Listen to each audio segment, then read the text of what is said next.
My younger brother, Cooper, had finally reached his breaking point with his dissertation advisor. He came to my apartment, practically vibrating with tectonic levels of stress. "Natalie, you don't understand," he groaned, burying his face in his hands. "The man doesn't just give feedback. He uses his words like biological weapons." I didn't understand. Honestly, I couldn't. My life had always been a series of paved roads and open doors.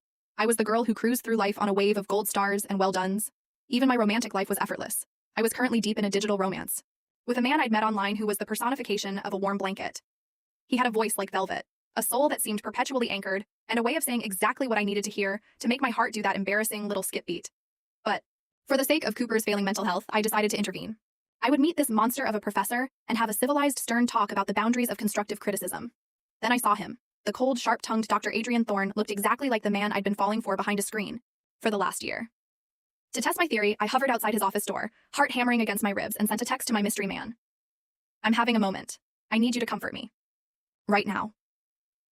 Inside the room, the young, formidable professor glanced at his phone. He stood up abruptly and walked toward the balcony. Cooper looked like he was facing a firing squad. Great, he's probably going to yell at someone else now. We're just collateral damage. But I didn't hear Cooper.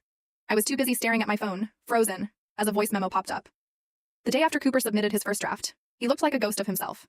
When I asked what was wrong, a single, tragic tear escaped the corner of his eye. He didn't speak. He just turned his laptop screen toward me so I could read the notes his advisor had left on his manuscript. I read them, and for the first time in my life I was speechless.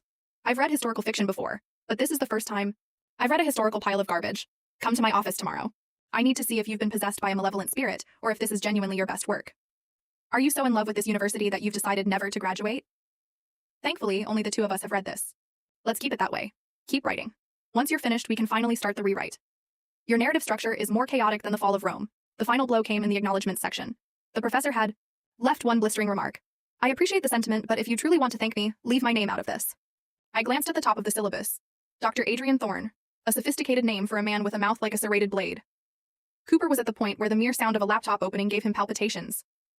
"He's a demon, Nat," he whispered, his voice trembling. "Do you have any idea what it's like to live in fear like this?" I didn't. Compared to my poor brother, I was the universe's favorite child. As the only girl in my generation of the family, I'd been pampered since the cradle, school, career, social life. It had all been a green light. And then there was my guy. My digital sanctuary. His voice was steady, his temperament was a calm sea, and he spent his evenings making me feel like the most important woman in the world. So, no, I couldn't relate to Cooper's trauma. To keep following the story, head to my homepage for the rest. Don't miss out.